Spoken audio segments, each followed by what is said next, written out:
The David Pakman Show at davidpakman.com.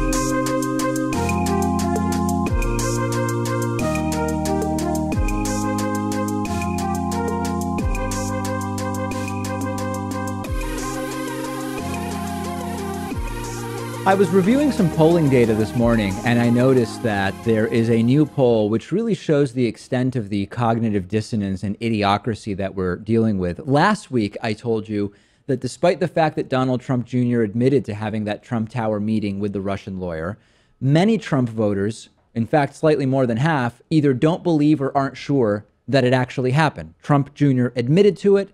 Trumpists still don't believe it. We have yet another strange poll about the popular vote. Remember back in November when Donald Trump started this entire nonsense about the illegal voters and the popular vote with a tweet where Donald Trump said, quote, "In addition to winning the Electoral College in a landslide, I won the popular vote if you deduct the millions of people who voted illegally." That was November 27th of 2016. Nice little Thanksgiving gift, I guess we would call it. There was no evidence of that, period, right? But Trumpists believe it. Only 45% of Trump voters believed that Don Jr. had that meeting, despite the fact that he admitted to it. And now we learned that Donald Trump's public lies have really worked because half of Trump voters believed that it was Donald Trump, not Hillary Clinton, who won the popular vote. 49%. 49% of Trump voters believe that Donald Trump won the popular vote on November 8th of 2016, according to a new Politico Morning Consult poll. That's compared to 40% of Trump voters who believe that Hillary Clinton won the popular vote. This is just data. This is just a fact. Hillary Clinton won the popular vote by millions of votes, 2.9 million. That's a pretty healthy popular vote margin in favor of Hillary Clinton.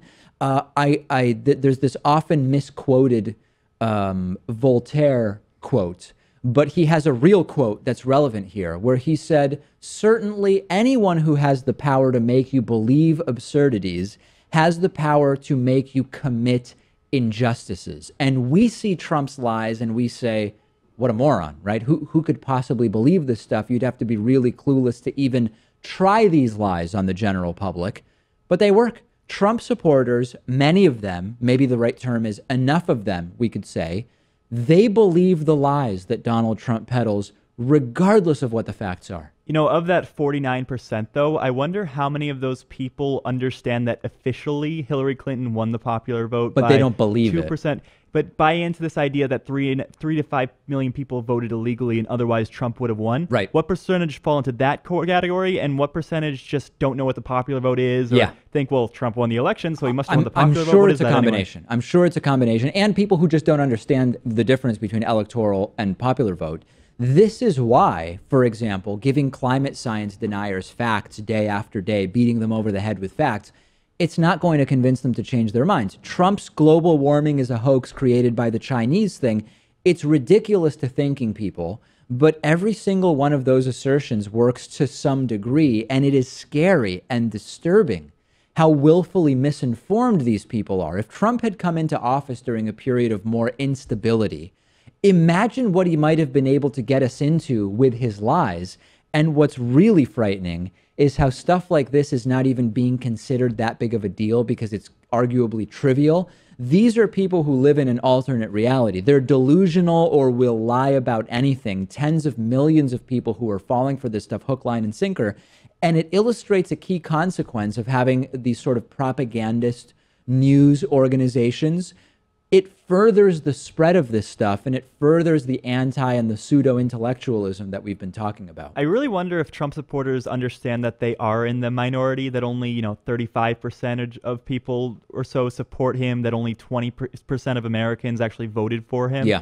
They think they're in the silent majority, but maybe they're just in like an obnoxiously loud minority instead. It may be. And it's the same types of people that believed that around the time of the Iraq War that Saddam and 9/11 were connected. It's the same people that thought Obama was at fault for the government's response to Hurricane Katrina, despite the fact that George W. Bush was president at the time. The same people who thought Obama was born in Kenya, which is a shockingly high number of Republicans. The administration was just recently celebrating Made in America Week, which is yet another attempt to take attention away from the constant and endless scandals. And I told you that Ivanka Trump's products are being made exclusively in other countries. I reminded you about the Donald Trump incident on the Dave Letterman show, where Dave Letterman called him out for his stuff being made overseas as well. Just a quick reminder of this clip. I love this clip. As a line of clothing. Now, where were these made? These were made, I don't know where they were made, but they were made someplace. But they're great. It's ties, shirts, cufflinks, everything sold at Macy's, and they're doing great. #1 selling tie anywhere in the world. #1 selling tie anywhere in the world. Shirt, you wouldn't wear that shirt? We also have them in white and beautiful white. Where are the shirts made? Bangladesh. Well, it's good. Okay. We employ people in Bangladesh. Ties? Where are the ties they made? Have to work These are too. beautiful ties. They are great ties. The ties are made in where? China? Ties are made in China.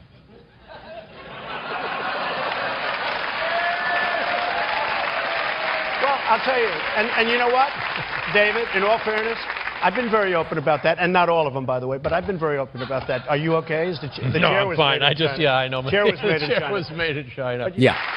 So does that smug face, by the way, when someone calls Trump out on his BS bother anybody else, or is it just me? It's even worse for Trump than we knew. It's now been revealed that those red Make America Great Again hats that Trump and his supporters love to wear, those are being sold using a Canadian shopping cart system. When you go to shop.donaldjtrump.com, sounds pretty good, sounds pretty American, but the online store is being run by Shopify, which is a Canadian company. Now, you might say, well, Shopify is the obvious solution. It's what everybody uses. There's no good other way to do it, David. This is no big deal. Well, up until August 26th of last year, Trump's website was using their own native shopping cart system. So clearly there were options. But more importantly, to add to the hypocrisy, Donald Trump's private clubs in Florida are asking for visas for foreign workers. The Trump Organization is asking the federal government for special visas to hire scores of foreign workers for two of Trump's private clubs in Florida, the infamous Mar-a-Lago in Palm Beach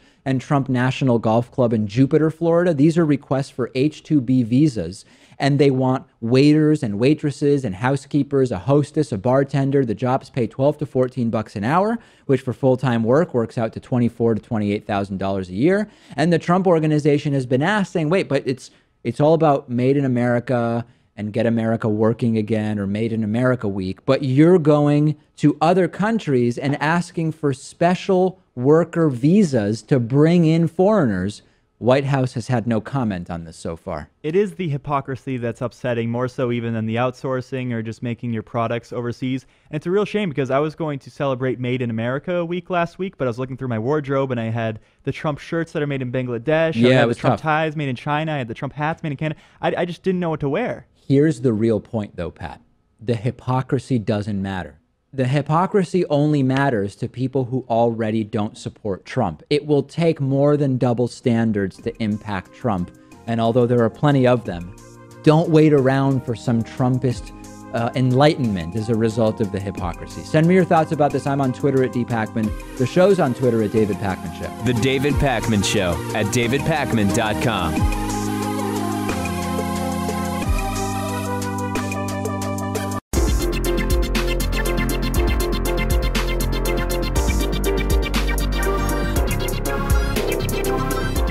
The David Pakman Show at davidpakman.com. Today's new member of the day is Sean Sotomayor. Sean, thank you for being a David Pakman Show member. We do depend on the support of members like Sean. You can join Sean Sotomayor at davidpakman.com/membership. We've got a coupon code available for you if you want a membership discount. It's I voted 17.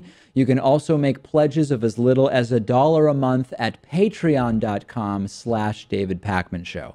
Let's jump onto the phones. We've got a lot of people wanting to talk. 617-830-4750 is the number to call. And we will start, in fact, with a caller from the 617 area code. Caller, tell us your name, where you're calling from, and what's on your mind today.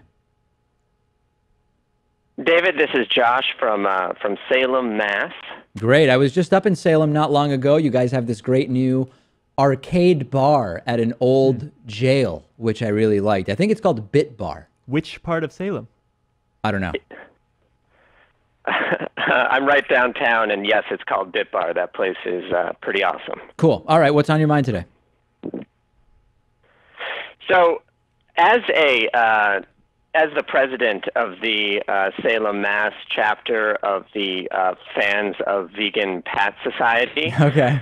We are wondering whether, in the spirit of producer Lewis, when will producer Pat get to try his hand, if he's interested, at hosting the bonus show? I don't know. I mean, Pat is increasingly involved in story selection for the bonus show. But, you've got to remember, Lewis was on the program for years before he hosted the bonus show. So, it's all a process. And, I mean, do you want to chime in on this at all, Pat? Well, It's not maybe clear. one day I'll be capable of doing such a task. But You're feeling you're not ready yet. It's tough. Yeah, I don't know if I'm ready. All right. No, it's a fair question.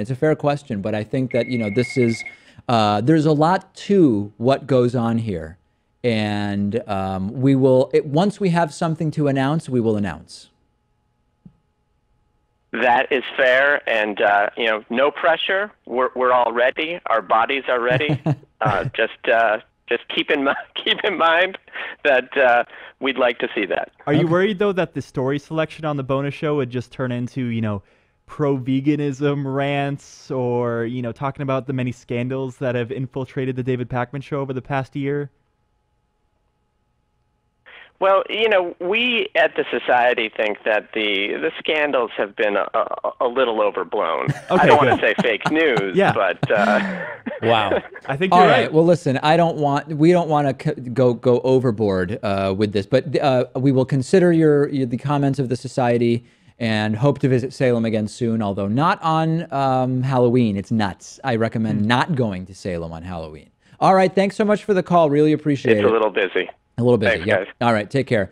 617-830-4750 is the number. We are taking your calls. We are going to go next to our caller from the 360 area code. 360 caller, please identify yourself. Tell us who you are, where you're calling from, and feel free to go right into your question today.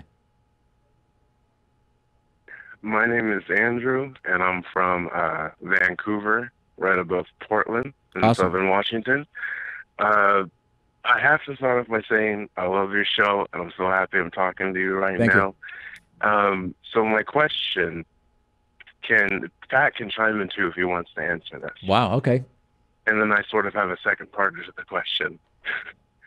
How big of a fan are you of the Star Wars franchise? I am a moderate fan. I mean, honestly, I go to the movies so infrequently. I genuinely think the last movie I saw in the movie theaters was Star Wars Episode 7, which at this point I think is a year and a half old or something like that. I like the Star Wars series. I haven't watched any of the ancillary stuff, like the cartoon one. I've not watched Rogue One. I've seen episodes 1 through 7. I like 4, 5, 6, and 7 the best. I thought that the prequels 1, 2, and 3 were not particularly good. Pat, you want to chime in on that? You're gonna think I'm a disgrace, a total disgrace. I've never seen Star Wars. That's any fine. of the episodes. Okay, that's fine. Okay, yeah. So Andrew, what's part 2 of the question? He's writhing in pain over there. Part two of the question.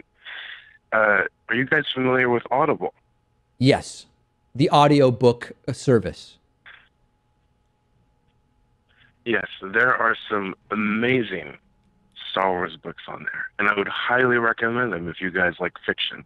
Okay. All right. Well, yeah, you've been talking, Pat, about getting more into audiobooks in general, right? Although I think you were thinking And Star Wars too, So and talking about Star Wars. All right, Andrew, thanks very much. We will take that under advisement and report back if there's any news, but I do look forward to episode 8. That I can tell you for sure, folks. Absolutely. Have a wonderful day, Dave. Okay, thanks, Andrew. Thanks so much for the call.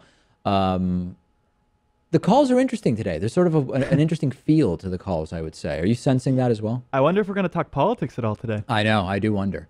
Okay, let's go back to a lot of local callers this week. Let's go back to another caller from the 617 area code. Caller from 617, we would love to hear your name and where you're calling from, and also what your question is today. Hello, David. It's me, Terry, again. I'm calling from Newton. Great. I just want to say I saw your interview with Dave Rubin yesterday. Yeah. Oh, can you hear me? Oh, yeah, we can hear you fine, Terry.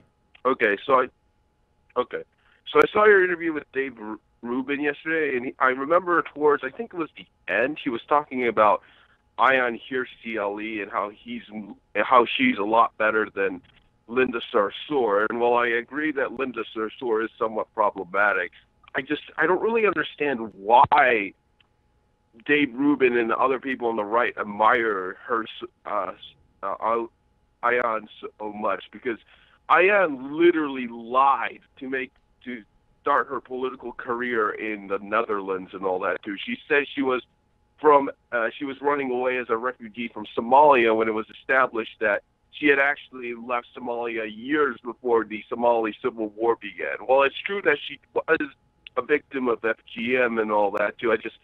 I don't really understand why they give people like Ayaan so much leeway over the fact that she has lied to get to where she is at now, and the fact that she's really said some pretty messed up things about how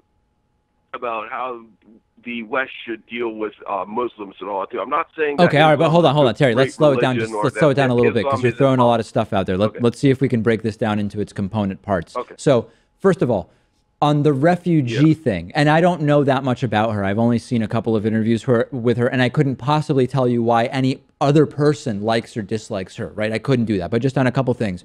So you said that she left Somalia before there was a bigger exodus of refugees, but you did say that she was a victim of FGM, and presumably it wasn't a lie that she did have refugee status, right? I'm not sure, but I do know that compared to what she had said in her earlier statements, it basically was later established that she wasn't honest about why she moved to the Netherlands, and it wasn't because of the reason she had stated earlier. Okay, I couldn't, unless you have more information about that, I don't know that for sure. My understanding is she did have refugee status, and thus I think it would be accurate to say that she was a refugee, although maybe it was implied that it was based on a later conflict. I don't know, okay? As far as the messed up stuff that she has said about how to deal with Muslims, is there anything in particular that was alarming to you? Well, for me, I don't really like the fact that she's really advocated more toward a neoconservative side and the neoconservative actions to take on Al-Qaeda, and especially that really the kinds of the messed up U.S. foreign policy that we pursue to bring peace to the Middle East. I don't think that's a great idea. Okay, but so you have a political disagreement with her because she strikes you as neoconservative, but are there any, you said she said really messed up things about how to deal with immigrants. Do you have any examples of that?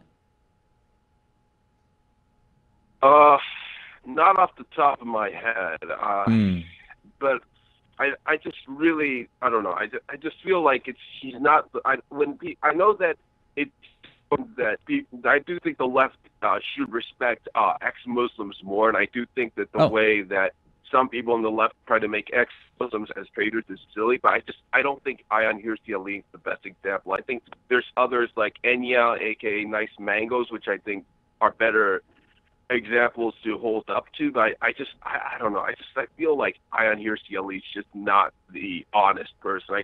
Especially when you compare her to Linda Sarsour. Okay, all right. Well, listen, you're entitled to your opinion. I think it's important to distinguish between, first you said she said some really messed up things, and I'm not saying she didn't, but it doesn't sound like, at least off the top of your head, you know of any. But what it sounds like you're saying is you think that there are better examples politically of ex-Muslims to follow. Yes, absolutely. Okay. All right. Hey, Terry, Shaking Crab in Newton. I checked it out the other day. Have you ever been there? Excellent seafood spot. Do you know exactly where in Newton it is? No, not offhand. It's right in there, though. That I know. Okay. All right, Terry. Yeah. Great to talk to you. Definitely get the crab legs if you go, and hope to hear from you again. Okay, we are taking calls at 617-830-4750. Let's go to our next caller from the 240 area code. Caller from 240, by all means, tell us your name and where you're calling from and what your question is today. My name is Noah. I'm calling from Maryland, and I'd like to ask you about David Rubin's comments on your show. Okay. One of the comments was basically implying that big government is somehow like this big bad evil thing, like from trying to get money out of politics. And I don't know how you feel about that. Well, I know that Dave talked about that he's into small government, but specifically, are you talking about? I guess at one point he sort of alluded, Pat, to the idea that he favors lower taxes in part because he doesn't want the government having a ton of money with which to be huge. I mean, that was sort of generally the idea. The only time he talked about money in politics was when he referenced that liberals need to pick what their enemy is. And it was just kind of like a way to disparage the SJW community. Okay. That's the only time he mentioned money in politics that I'm aware of. Yeah, no, I'm just not exactly remembering the sort of formulation of the argument. I mean, is there a specific question that whether or not it's from that interview that you have for me on policy maybe that I could answer? Okay, maybe not on policy, but also I have a comment about how he said that the Trump presidency has been net good. I'm sorry, that what isn't that good? I don't really think it's been the a net Trump good. presidency has been a net good. Oh, okay, yeah, Trump presidency a net good. Yeah, go ahead. Yeah, I don't think it's been a net good. I mean, it's silver lining what he said about people being more aware politically, but I don't think it's a net good. No, and clearly I didn't either, and I thought I've made that pretty clear. I mean, I agree. Like, our show is bigger than ever, and if Hillary Clinton had been elected, we would have still had growth since November, but we wouldn't be nearly as big as we are now. And I mean, what he's saying is undeniably true, that there are way more people interested now, and we've seen it, Pat. I mean, we're huge protests, record membership signups, all sorts of stuff that we've seen on our end related to the show and just related to politics. But I'd still rather, for the good of the world and the country, have had Hillary Clinton win and have the show not be quite as big. You know what I mean? So no, I mean, I agree with you, Noah. I don't believe. And Dave, this was no secret. Dave knows I don't believe the Trump presidency has produced a net good, but I agree with him on the silver linings he's identified. I mean, I'm guessing you do too, right? Right. Yeah. All right. Noah, thanks so much for the call. Really appreciate it. On that note, we will take a break. To everybody who's holding, and there's a lot of you, we will continue to take calls after the break. Stay with us. The David Pakman Show at davidpakman.com.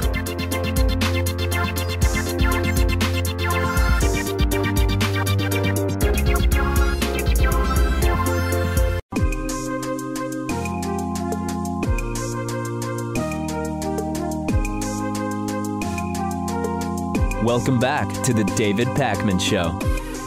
Let's get back to the phones at 617-830-4750. We've had some interesting phone calls already, and I predict that we will have more. Let's go next to our caller from the 903 area code. Caller from 903, tell us your name, where you're calling from, and what your question is, please.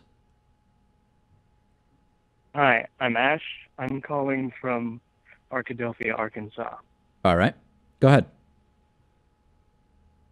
Okay. I was wondering if you were going to do a long-form piece on economic models or anyone in particular. So we are going to do one on, you know how there's this talking point, Ash, that some people like to say, which is socialism has never worked, period. I'm sure you've heard that before from people. Yes. Yeah. So I am someone who believes in social democracy, a well-regulated and a well-regulated society that properly funds welfare programs, but still has capitalism as we know it.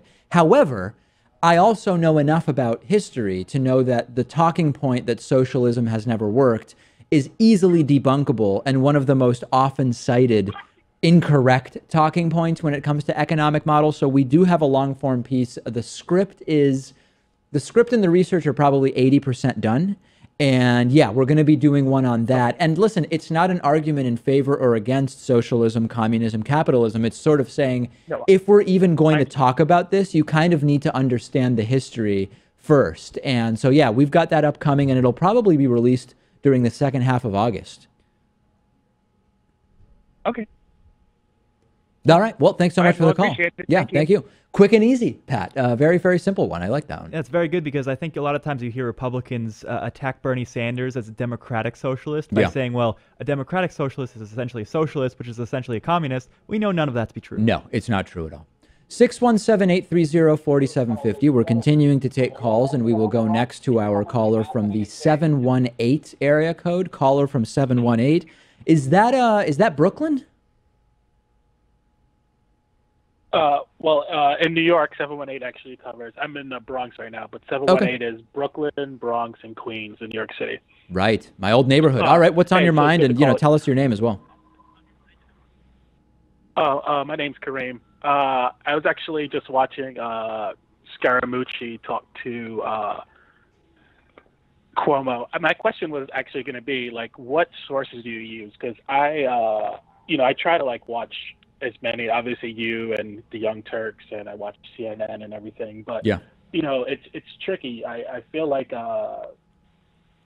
it's just hard to get good news, I guess, outside of centralized online sources, because I watch CNN and they'll play clips, and Trump will complain that CNN's unfair, and all these people say CNN's unfair, and I feel like they're overly fair. I feel like CNN pays people like Jeffrey Lord and Andrew Bauer and all these people to go in there and basically say defend the indefensible on a daily night, and as critical as I think they are, they're really not critical enough, even though I think the current topic of the day is obviously the healthcare bill and the passing of it. And I think Scaramucci basically told, he's telling America, hey, just trust Donald Trump and Donald Trump's foresight into the future, and everything will pay off for 10 years. I think it's the same guy who didn't see the housing crisis 2 years before it crashed. So how do you feel about, McCain coming back? And everyone, obviously, it's a brave thing for McCain to, come back with the brain cancer. But I took some flack because I had made a comment online where, he did that, but he came back a rich, powerful, man. Okay, wait, now, Karain, hold on one second, if I may. Brain so cancer surgery. You got a couple. Did you want to know about what news sources I trust, or what I think about John McCain coming back for the actually, vote? It's two questions. My first one is, what do you use, actually? Let me answer the second one first. Great that McCain came back. Sad that he has this diagnosis. I think that he may be going in a direction I completely disagree with in terms of the substance of this Obamacare repeal, but great that he's back. Kind of ironic, he came back, he's got great health care, and he participated in a process that may lead to tons of people losing health care. What sources to trust? Here's the thing. Go as much as you can to the original source. So first of all, if you pull up a so-called news website and they've basically rewritten an article that hopefully they're at least honest enough to link to from a primary news source, go to the primary news source. There's a lot of these websites that just are rewriting news. Dude, we as a policy don't use those on the show deliberately. Sometimes there might be some, oversight. We do a lot of stories with a lot of sourcing, but the idea is we're going to primary sources. Secondly, there is no one source that is always the holy grail of accuracy, but we've seen over time that you can generally, if you're trying to get an understanding of the facts on the ground, you can go to Reuters, you can go to the Associated Press. New York Times and Washington Post, despite Donald Trump talking about them as fake news, they've done very good critical investigative reporting of this current administration. They've done really good reporting, and I consider them to be trustworthy sources. So it's less, Pat, I think, about some list of real propaganda and fake news or something like that, but of understanding, am I looking at a primary source that has spoken directly to the sources they're quoting, or are we looking at rewrites of articles done by another media outlet? And then separately from that, is this a news outlet like InfoWars, for example, which has parroted just completely made up and debunked claims, and it's you can't even really call it a news source at all? Sure, it's a tough thing to balance, and I guess you do have to have some trust in the world, but you also have to look at the reputation of the news source.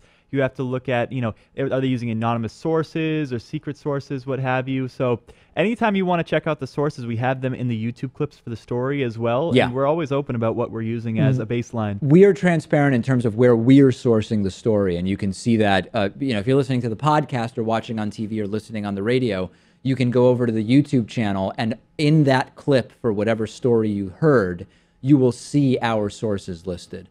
All right, thanks for the call. Much appreciated. Always great to hear from our New York viewers and listeners.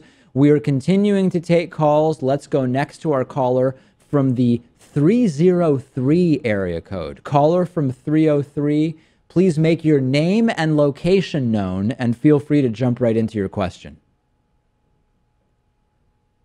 I'm Adrian. I'm from Colorado. I've been listening to your show for a really long time. Great. I kind of have an obscure question, if that's okay. Sure, go ahead. Okay. What's your opinion on furries? They've got a bad rep, and I don't know. It would be nice to have someone kind of famous defending us, I guess.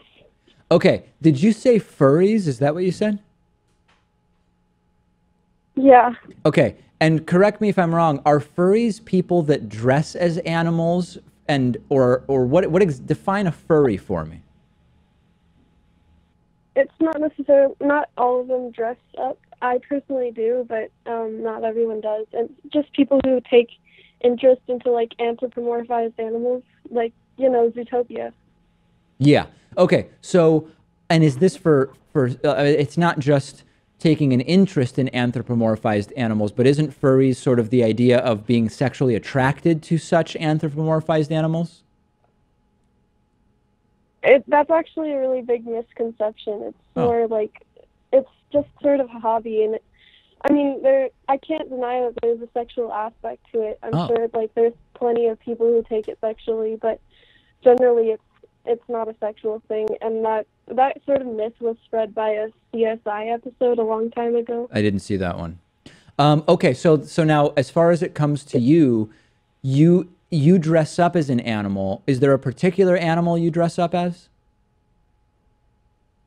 Well, my son is kind of a cat demon thing. It's a really intricate suit. I don't know. I bring a lot of joy when I dress up, and I don't have to be myself, and it brings me a lot of happiness. So interesting. What led you to choose that animal?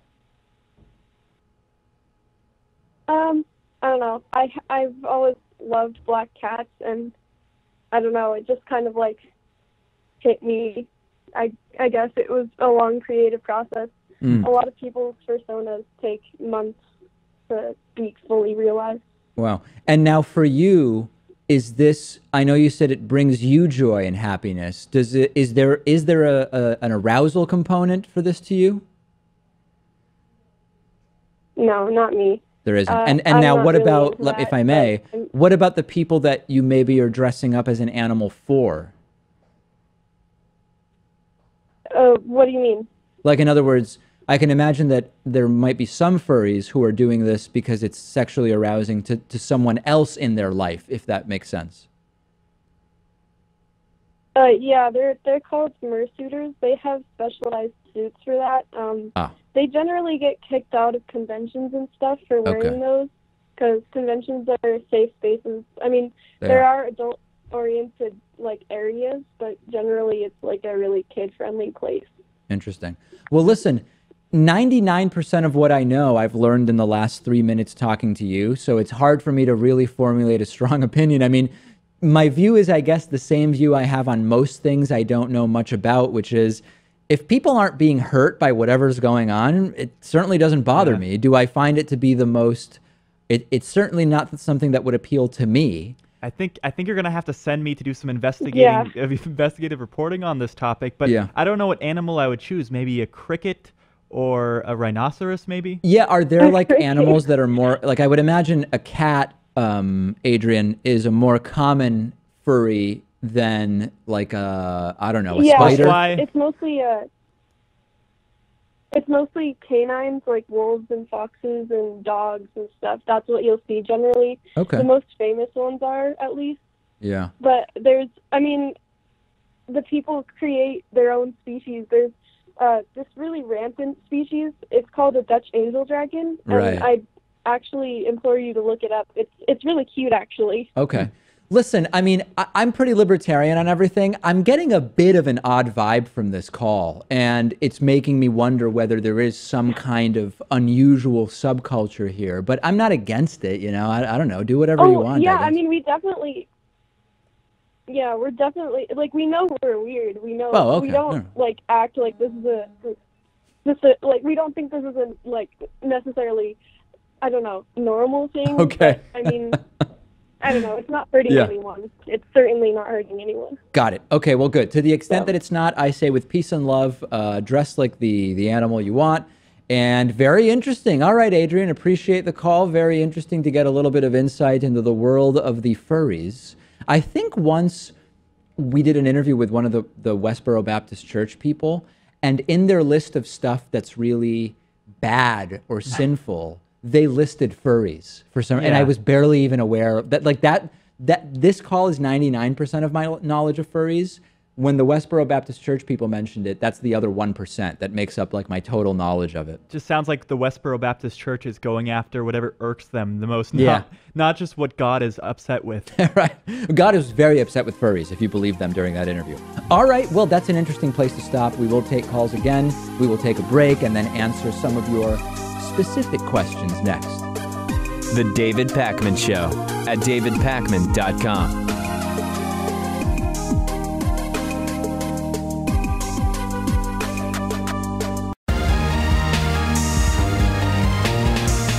The David Pakman Show at davidpakman.com.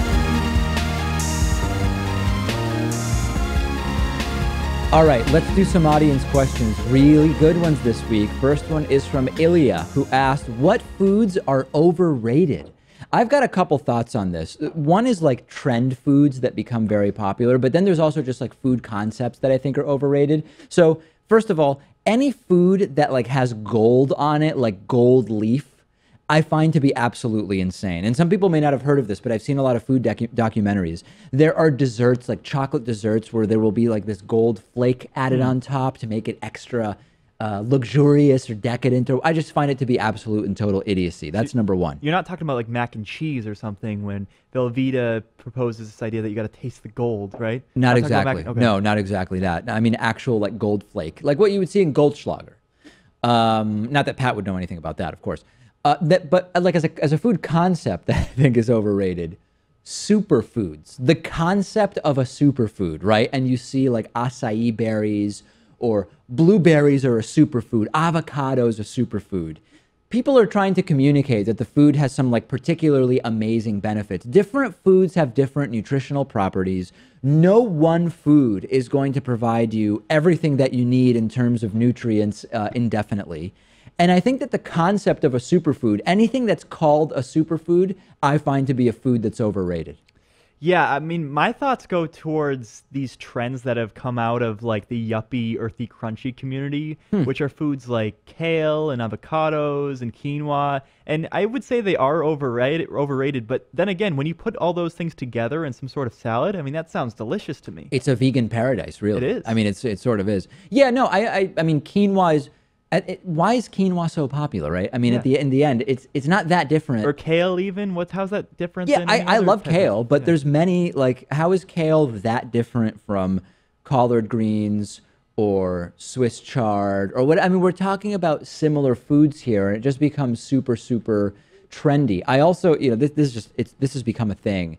Avocado toast. Have you read about the whole, like, yuppie avocado toast? It's an easy way to attack millennials by saying that we all enjoy avocado toast all the time. And it's like, avocado toast is fine. Paying $18 for it at some hipster bar seems kind of silly. But if you get an avocado and you get some bread and you spread the avocado on the bread, like it's one of many things you could put on bread. I don't know. Why is it so crazy? How about ice cream? Ice cream seems pretty overrated to me. I mean, there's entire stores dedicated to just serving you ice cream. Okay. And I'm put the vegan thing aside. It's a messy dessert option.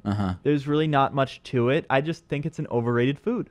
I don't agree with this criticism. No, Of ice cream? I think that ice cream's great. It just seems as if tastes can be such a subjective thing. It can be, people but can have differences of opinion. The thing about ice cream is, even as an adult, the possibility or plan to get ice cream is just as exciting to me now as it was as a kid. Like that to me tells me something that ice cream is legit. But you're not as excited when it comes to, going to a coffee shop to get coffee, and you'd prefer to make that at your own house. Yeah, that's true. I think that only proves my point, though. Oh, maybe. Yeah. All right. But thank you. I appreciate that. Any fast food promo, like the McRib is here. I've got to go get a McRib, which I think it's some kind of like reconstituted pork-like thing that McDonald's has come in and out. I've never had a McRib. I don't get it. I think it's a totally bogus thing. Or KFC had that atrocity of a sandwich that it replaced the bread with chicken, fried chicken, and they put cheese and bacon in between it. I mean, who would eat that? I didn't see that. I saw one that it was waffles replaced the bread, and then you put the fried chicken between that. Don't eat that. That I can agree with. Yeah, okay. So anyway, lots of foods are trends that are annoying. Is a food overrated? I don't know. It depends exactly what you mean. But good question, Ilya. Next question is from Lisa. Lisa says, how can you tell that you're in a bad neighborhood? Okay, this is a good question. I assume that by bad, Lisa, should we believe that Lisa means an unsafe neighborhood? Is that high crime rates? I would say high crime rate. Okay, I think there's a few different signs. It depends what we're talking about. Certainly, if you see bars on windows, that can suggest it's a bad neighborhood. But at the same time, in my old neighborhood in Brooklyn, I was very close to the neighborhood called Brooklyn Heights, one of the most expensive neighborhoods in the world, never mind the United States. And first floor apartments still had bars on the windows. So what might seem like a pretty reliable method of figuring out whether you're in a bad neighborhood, it doesn't always apply. Dollar stores, payday loan places, title loan places, pawn shops, those can be signs that you might be in a seedier neighborhood. And again, I'm trying to be careful what is a bad neighborhood? I think it's important not to sort of be unfairly characterizing neighborhoods in a certain way. Some people say when you see a lot of bail bonds placed, you're in a bad neighborhood. Again, the neighborhood I lived in Brooklyn was not a cheap neighborhood, and we had several bail bonds places because we were near the courts. And so I don't know that that's reliable either, Pat. Right. I would point to things like maybe the houses are dilapidated, or, there's just not a lot going around during the daytime, or you maybe see graffiti on the walls. Graffiti, yeah. Although, again, I'm going to be visiting my family in Buenos Aires, Argentina next month. Just about all of the city is covered in graffiti. It's basically if you took Paris and let it become dilapidated for a couple decades and added graffiti. Paris plus waiting 20 years plus graffiti is Buenos Aires, and that includes some pretty safe and nice neighborhoods as well. So it just depends on where you are. And this, by the way, is why sometimes tourists to other countries get themselves into bad situations, which is you get used to whatever the signs are in your immediate area about good versus bad neighborhoods and whatever that means. You get used to that paradigm, and you might go somewhere that is very, very different, and you might incorrectly believe that you're in an unsafe neighborhood when you're in a very safe neighborhood. I mean, Brooklyn is a really good example of that. Many of the neighborhoods in Brooklyn. You might also be in the opposite situation where you believe you're in a very safe place because it looks a certain way that you don't associate with being a bad neighborhood. And it turns out that it's a particularly high crime neighborhood, for example. That's how it is here in Boston. I mean, even our studio is in an office building that seems like it's the first area to be gentrified in the whole community. Sure. But you walk 10 minutes down the road and you're in a decently bad neighborhood, and you have to watch yourself out there. So it can be pretty deceptive, even just going block to block around here. Yeah, I mean, Boston is sort of known for that. Being a relatively small city geographically, there's some statistic about how I think you can travel some very short amount of distance and have something like a 15-year difference in life expectancy due to crime rates and access to healthcare and financial discrepancies, et cetera. So there are some ideas. If there's any I'm missing, email in, leave them in the YouTube comments, whatever is good for you. Missy wrote in, what are some outdated or just simply dumb examples of what it means to be manly in modern society? I have many thoughts about this, Pat. Number one, men crying, right? I mean, the idea that if you cry, you're not manly. Being in touch with your emotions now is the sign of not being manly. And by the way, we're conceding here that the whole concept of being manly is absolutely ridiculous, but we're accepting it in order to be able to fully answer the question. That's number one. What about treating animals badly, like being rough with a dog or a cat because you're a man, as opposed to like being gentle and caring to animals? How is that considered the sign of manliness that you're going to? And by the way, treating your significant other, whether your significant other is male or female, the idea of in public sort of being this aggressively rude, domineering man to your significant other, is that's how you portray being alpha?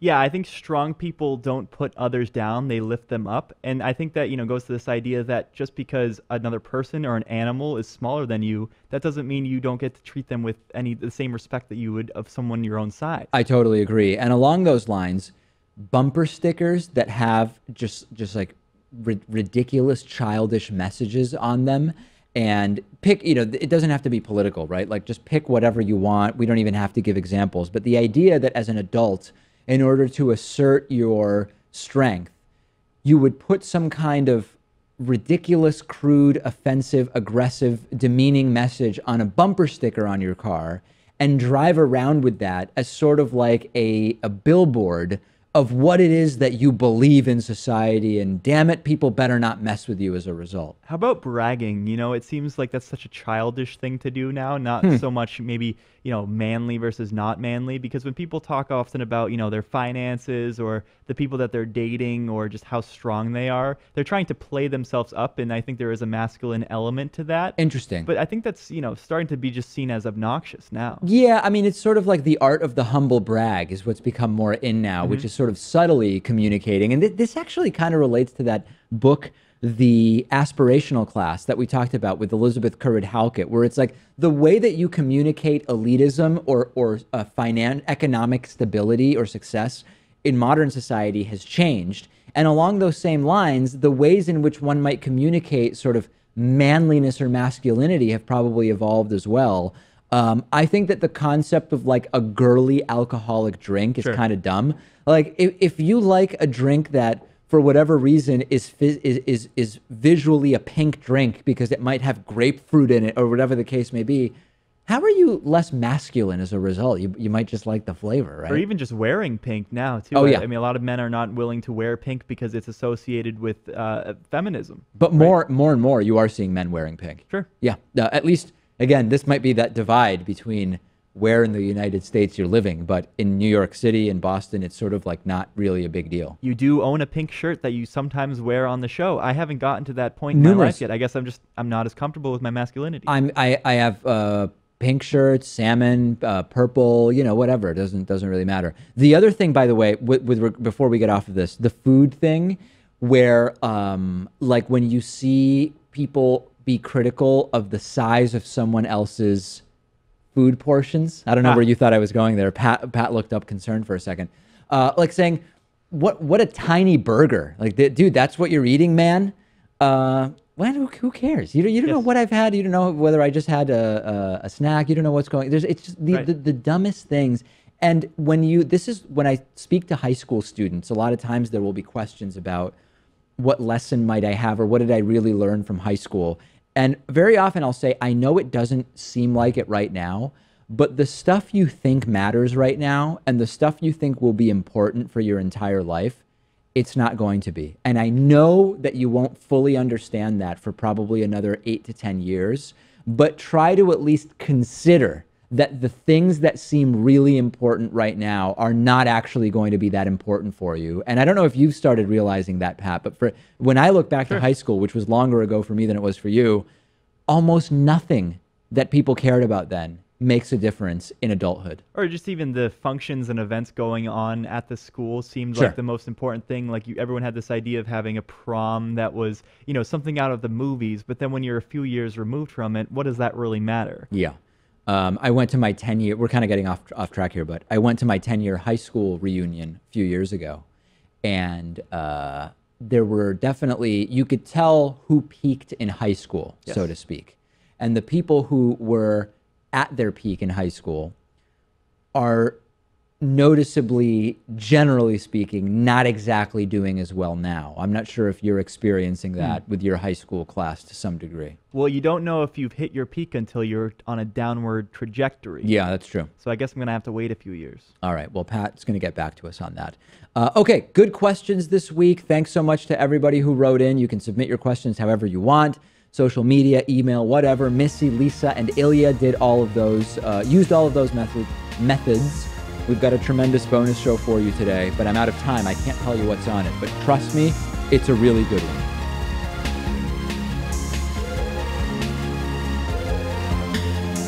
The David Pakman Show at davidpakman.com.